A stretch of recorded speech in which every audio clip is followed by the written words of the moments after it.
I let Mira that... I said you. Malamig na sambit niya, kaya mariin akong napalunok bago umiling. That's a long process. I'll only stay here for 1 month. Madiin na sambit ko, kaya mas lalong lumamig ang mga titig niya. They are cold to me. They never treated me as their own. But they are somehow great towards Mira. Pero ngayon ko lang naisip na kahit ganoon, ay parang mahirap pa rin palang makapasok sa buhay ni Daddy. Parang may tumatakbo sa isipan niya na hindi dapat naming malaman. I used to hope that maybe someday, he'll be a father to me. But right now, hindi ko na alam.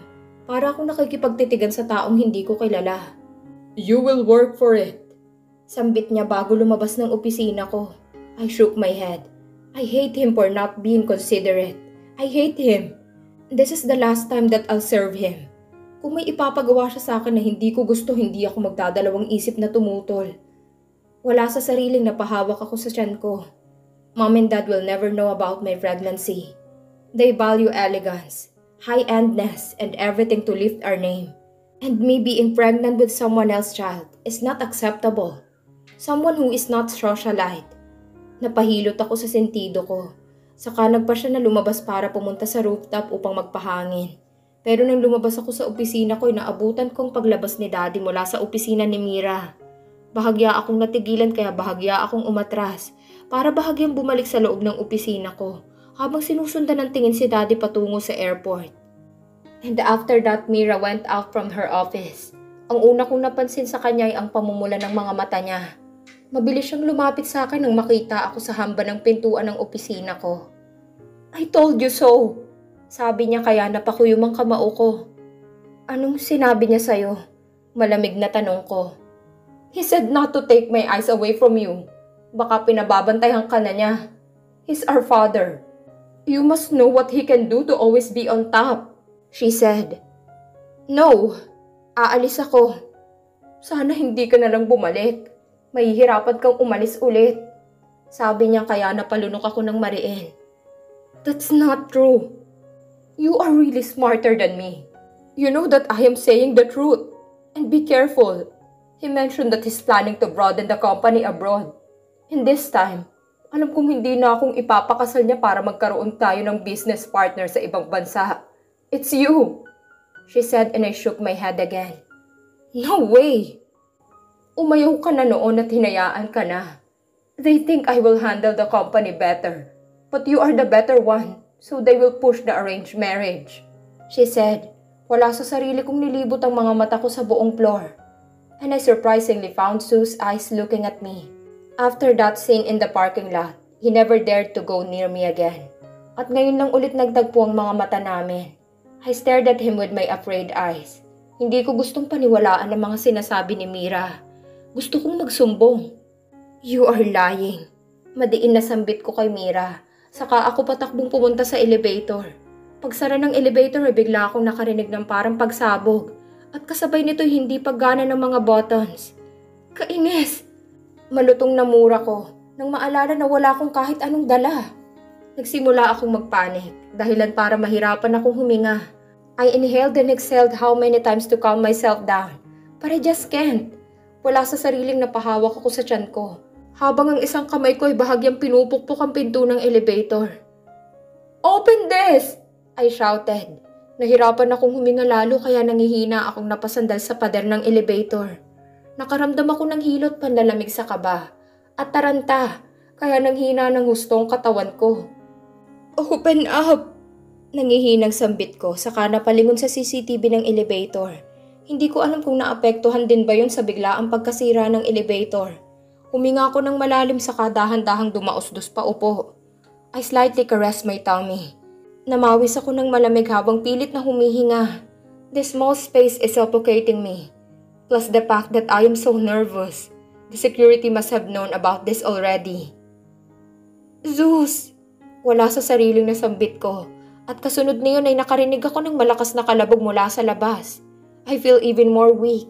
Nanuyo ang lalamunan ko kaya mas lalo akong nahirapang huminga. Muling kumalabog ang pinto ng elevator pero hindi pa rin ito bumubukas. Zeus! I murmured once again, hoping that he'll appear out of nowhere. But I know that it's impossible. Wala sa sariling napahawak ang isa kong kamay sa dibdib ko. Bigla itong sumakit kaya napapikit ako ng mariin. At sa bigla ang pagkabog ng sobrang lakas ng puso ko, ay ganun rin ang pagbukas ng elevator. Mabilis kong binuksan ang mga mata ko at kitang-kita kong pagmamadali ng isang lalaki na pumasok. He immediately scooped me. So I held his arm. Habol hininga akong nakatingin sa mga mata niyang natataranta. Are you okay? Answer me. Madaling tanong niya pero natulala lang ako. It's him. Zeus. Ma'am, sir, lumabas na po kayo. Aayusin pa po ang elevator. Bigla kasing nawala ang power. Pasensya na po, sabi ng isang lalaki na parte ng maintenance team. Doon ako natauhan kaya mabilis akong lumayo kay Zeus. Pero hinila na niya ako palabas ng elevator. Are you okay? Muli niyang tanong nang makalabas kami. Wala sa sarili akong tumango bago nag-iwas ng tingin. Pero hinawakan niya ang pisngi ko na nagpagulat sa akin. He seems afraid and cold. What happened? Rinig kong tanong na boses ni Mira. Pero natulala lang ako sa mga mata ni Zeus. Parang inaaya akong gumawa ng bagay na kapwa namin pagsisisihan sa huli. Parang puno ng kasabikan. Hindi ko maintindihan. Are you sure? Zeus asked again. Humigpit ang pagkakahawak niya sa bewang ko. At dahil doon wala sa sariling napahigpit rin ang pagkakapit ko sa braso niya. Something in me wants him near me. Parang nakalimutan ko na nandito kami sa kumpanya. At maraming mga matang nakamasid. I'm fine. Mahinang sambit ko. Habang nakatitig sa mga mata niya na tila nakakahipnotismo. Julia! Matiin na sambit ni Mira. Ilang sandali pa. Kaya bigla akong napalunok at napatingin sa kanya. Sa likuran niya ay kitang-kita kong paglabas ni Daddy mula sa kabilang elevator. At mabilis na natuon ang mga mata niya sa amin. He saw me and Zeus in this position. Dahil doon ay mabilis akong lumayo kay Zeus. Thank you. Wala sa sariling sambit ko saka nagmamadaling bumalik sa loob ng opisina ko. At mabilis na sumunod sa akin si Mira. Naiwan si Zeus na umiigting ang panga at mukhang natauhan na rin sa mga nangyari. Damn you! Akong natatakot para sa'yo. Sigaw ni Mira nang makapasok kami sa opisina ko. Wala sa sariling huminga ko ng malalim bago dire-diretsyong kumuha ng bottled water sa mini fridge na nandito sa loob ng office. Dad saw you! He spoiled me a lot back then. But I realize now that he can do anything bad. Damn you, Julia! Sa labas ka pa nakipagyakapan. Sigaw niya, kaya napapikit ako ng mariin. It's just not me. Hindi lang akong gustong malapit si Zeus sa akin. Kung pwede lang ay ayaw ko na sanang humiwalay sa kanya. I want his sini all over me. Be careful! Lalo na ngayong binabantayan ka ni Daddy. It's your fault because you are too smart. Sana bobo ka na lang. Sigaw niya ulit na tila hindi na mapakali. Tumingin ako sa kanya gamit ang takot kong mga mata. I don't know what to do. Mas lalong nagiging mahirap ang lahat. I'm pregnant. Wala sa sariling sabi ko kaya nanlaki mga mata niya. Kasabay ng malakas niyang pagsinghap. What? Namumut lang tanong niya. Kaya mabilis akong umupo sa swivel chair ko. Saka ko sinapong noo ko. I'm pregnant.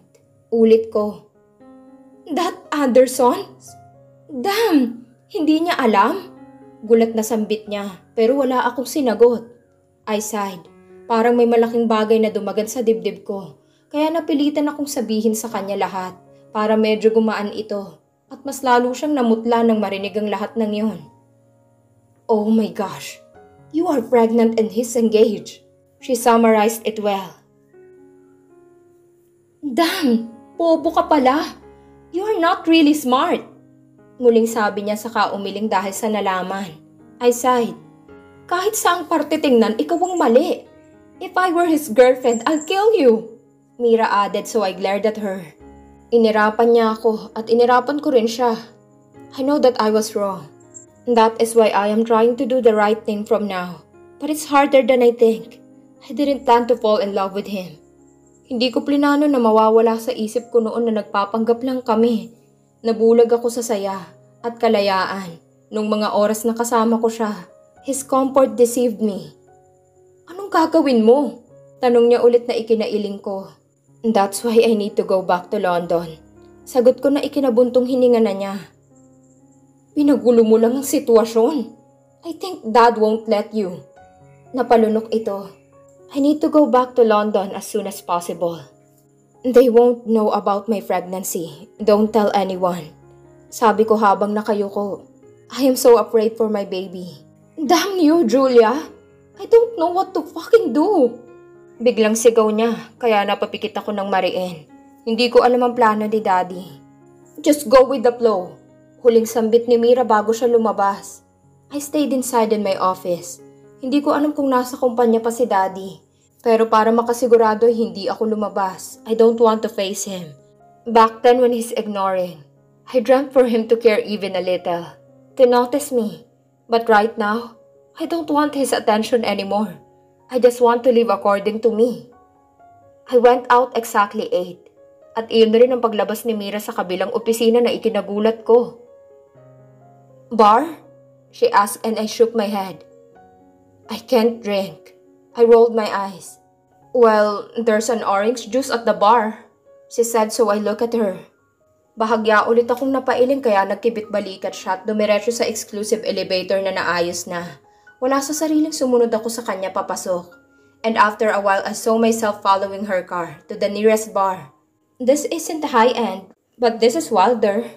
Sambit niya nang makapasok kami sa loob ng bar. Napangiwi ka agad ako sa ingay ng paligid at sa nakakahilong ilaw. Why did I went here again? Mabilis kaming umakyat sa ikalawang palapag kung saan medyo hindi ganoon kagulo. I did not ever think that I'll go in bar with my sister. Hindi kami nagkakasundo pero nandito kami ngayong dalawa at naghahanap ng bakanting couch. Kahit dito'y may nagsasayaw. A lot of guys tried to get our attention but we are too picky to even give them our attention. Ma'am! Biglang rinig namin kaya kaagad kaming napatingin kung saan iyon ang galing. Seriously, Mira. Sarcastic na bulong ko sa kapatid ko nang makita ang mga empleyado namin sa hindi kalayuan. They even waved at us like we are close. And on their table, Susan's there. Napairap na lang ako sa kahinila si Mira sa bakanting couch sa hindi kalayuan. Move on. It's your fault though. Dalawa kayong may kasalanan. You cheated together. Yuck. Inis na sambit niya sa akin. Kaya sinamaan ko siya ng tingin at mabilis na nag-order ng juice. Natawa lang siya saka nag-order ng mga inumin. Marami ang mga bumati sa amin na kilalang anak mayaman rin. Nakikipag-usap rin ako minsan pero wala talaga akong gana. Kaya mas lamang ang paghalukip-kip ko. After a while, Mira went to the dance floor. Naiwan akong umiinom ng orange juice. Ilang beses na akong napairap dahil hindi ko akalain na nagpunta pa ako sa bar na to para uminom lang ng juice. Julia, come on! You need this! Humanap ka dito ng magiging tatay ng anak mo! Mira shouted when she got back. Mabilis ko siyang hinilat sinamaan ng tingin, pero humagikik lang siya. Kabado akong napatingin sa paligid gayong nandito si Sus. At posibleng narinig niyang sigaw ni Mira, kahit pa maingay dito. At napahinga ako ng maluwag nang makita na nandoon pa rin siya sa pwesto nito, tulalang umiinom. Shut up! Will you? I spat. Oops, sorry. Nanunoy ang sambit niya, saka mabilis na humiwalay sa akin nang may tumawag sa kanya. Business isn't her thing. Sa pagpaparty siya magaling. I wanted so bad to drink alcohol, but I controlled myself. This is my sister. She's smarter than me. Sabi ni Kyla sa lalaking kausap niya. Saka ako hinila pa tayo. Lantaran akong umirap kahit pa nakatingin sa akin ng lalaki. I know her. Of course. The guy said before offering his hand. Napairap lang ako saka tinignan ng kamay ng lalaki. I don't know you. Masungit na sambit ko na siyang ikinatawa ni Mira bago hinila ang lalaki paalis sa harap ko. She's stupid sometimes. Rinig ko pang sabi niya sa lalaki bago siya nagsayaw sa dance floor. Ilang sandali pa'y lumapit ako sa railings nitong ikalawang palapag ng bar para tingnan ang dance floor na punong-puno ng mga tao. I saw a lot of familiar faces. Rich kids trying something new. I didn't know that this kind of bar is full of rich kids. Iniwan na nilang exclusive bars. Hi, you want to dance? Drink? Biglang pagkuha ng isang lalaki sa atensyon ko. Malamig ko siyang nilingon. Nilahad niya ang isang wine sa harap ko, pero mabilis ko yung inilingan. I feel like vomiting. Naghalo-halo ng amoy na pumapasok sa ilong ko. Alak, sigarilyo at mga pabango. I don't like it. It's making me dizzy. Oh, I'm sorry. Let's dance? Tanong niya ulit. Mabilis ko siyang tiningnan mula ulo hanggang paa. He looks rich. Maybe one of rich kids who's trying something new. I'm not in the mood, so please. Sabi ko saka binalikang tingin sa dance floor. Marahan naman siyang humalakak at ilang sandali pa'y naramdaman ko ang bahagya niyang paghawak sa bewang ko. Kaya mabilis akong lumayo. I glared at the proud guy. How dare you? I shouted. Imbis na umalis ay ngumisi lang siya. Want to visit my place? Hindi na ako nakapagpigil at mabilis ko siyang sinampal dahilan para magdilim ang mga mata niya. You don't know me, I said with my gritted teeth. Mabilis ko siyang tinalikuran pero hinawakan niya ng mahigpit ang braso ko. Sobrang higpit dahilan para mapangiwi ako sa sakit. Don't be too proud. I know you like me too. Huwag ka nang pakipot, he said while gripping my arm so hard. Let me go! Sigaw ko. Mas lalong tumindi ang pagsakit ng ulo ko. Is this your way to get my attention even more? Pa-hard to get. I tried to get my arm from his hold. But he's too strong. Come on, I'll buy you anything. Damn you! I can't afford. Inis na sambit ko at ilang sandali lang ay may humawak sa kamay ng lalaki na nakahawak sa akin. Hey, sabi nang biglang dumating. Familiar comforting scent entered my nose. Mabilis kong tiningnan kung sino yon at nakita ko si Zeus na umiigting ang panga. Inis akong binitawan ng lalaking namimilit para ituon kay Zeus ang tingin. Ano bang problema mo? Inis na sabi ng lalaki. Napatili ako nang bigla niyang suntukin si Zeus. Kainis! Zeus punched him hard too, before holding my hand. Hinila niya ako palayo doon sa lalaki pero bigla akong naduwal. Get off me! Nangihinang sambit ko, saka mabilis ang hinagilap ang banyo. Nang makita ko yun ay pumasok ako kaagad sa loob para sumuka. And I could clearly feel Zeus' presence behind me while I'm vomiting. And it's not because of alcohols, it's because of his baby. Halos mapasubsob na ako sa inodoro sa sobrang pagsusuka. Ilang sandali pa'y naramdaman kong may sumikop sa buhok ko, kaya nawala ang pagtabon nito sa mukha ko habang patuloy ako sa pagsusuka. I need to get out of here. Hinang-hina ako matapos iyon, kaya napaupo ako sa sahig ng banyo. Mabilis na may umalalay sa akin patayo. I'm sweating cold and I am so weak. Pero sa kabila ng mga bagay na yon, ay buong lakas akong kumawala sa pagkakahawak ni Zeus. This can't be. Gaano karaming ininom mo? Tanong niya. I didn't drink. Ano ba? Inis na sambit ko bago siya tinulak. Nagpadala siya sa tulak ko pero hindi niya ako tuluyang iniwan. Nakamasid siya hanggang sa lumapit ako sa sink para maghugas. At nagkatinginan kami sa malaking salamin. I'm fine. Umalis ka na. Malamig na sabi ko nang matapos pero nanatili lang siyang nakatayo sa likuran ko. At dahil medyo nagtagal ang tinginan namin, ay napansin ko ang maliit na pasa sa pisngi niya. Mabilis akong nag-iwas dahil doon. I don't know that it's because of that guy's punch earlier. Just stay away from me. Malamig na sabi ko saka mabilis na lumabas ng banyo. Hindi ko na siya nilingon ulit at tuloy-tuloy na akong bumalik sa pwesto namin. Nakita ko doon si Mira na nagpapalinga-linga at nang makita niya ako ay nangunot ang noo niya. The hell? Patanong na sambit niya habang nakatingin pa rin sa likuran ko. Rizome and Zeus went out from the washroom. Did you just hook up with him again? Sa banyo? Nag-make out kayo? Tanong niya, kaya inis ko siyang binalingan. Nasuka lang ako. Inis na sigaw ko kaya marahan siyang tumango. I sighed. Mahirap ba? Wala sa sariling tanong niya. Ang alin? I asked. I badly want to drink to forget everything, but I am not allowed to. Your life. You are definitely in love with that guy. But that's really complicated. Pumasok ka kasi nung may iba siya. Kahit saang parte tingnan, mali ka. Nakatula lang sambit niya at sobrang sakit ng naging epekto ng mga salitang yun sa akin. I realized that now. Alam ko. Para kang bumili ng lalaki. Dagdag niya kaya napapikit ako ng mariin. Yes, I am wrong. Pero may parte sa akin na hindi nagsisisi na ginawa iyon. I felt something I have never felt during the times when I'm with him. And you got a remembrance from that mistake, she murmured, so I sighed before smiling sadly. That's why I'm trying to avoid him. Mauuna na ako. I'm hungry and I'm sleepy. Sabi ko, at hindi ko na hinintay ang sagot niya dahil kaagad na akong tumayo at lumabas ng bar. Dahan-dahan akong naglakad sa parking area para hanapin ang kotse ko. Pero hindi pa ako tuluyang nakakalapit sa kotse ko ay nakarinig ako ng mga boses. Dahilan para mapasandal ako sa pader. Napapikit ako ng mariin habang pinapakinggan ng dalawang boses na yon. I'm sorry, namiss kita kaya pumunta ako dito. That's exactly Trisha, Zeus' fiancé. It's fine. Sana tumawag ka. Delikado. Zeus' gentle voice came. Napakagat ako sa ibabang labi ko dahil nanginig ito ng tuluyan. What am I going to do? Ayokong marinig ang mga to. Sorry, nagtaxi naman ako papunta dito at nagpaalam naman ako kay Papa na pupuntahan kita. I'm fine. I'm really fine. You must be sleeping at this hour. Nagugutom ka ba? Are you craving for something? He's in love with her, Julia. I heard a sweet laugh after that. Hindi naman. Samahan kita bukas magpa-check up. Hindi na. Gusto ko ngang i-surprise ka tungkol sa magiging anak natin. Wala sa sariling napahawak ako sa tiyan ko. I waited for another words from them, but nothing came. Sa pag-aakalang umalis na sila, ay dahan-dahan akong umalis sa pagkakasandal sa pader. Pero nung makita ang nasa harap ay natigilan ako. Zeus and Trisha are kissing. They are kissing.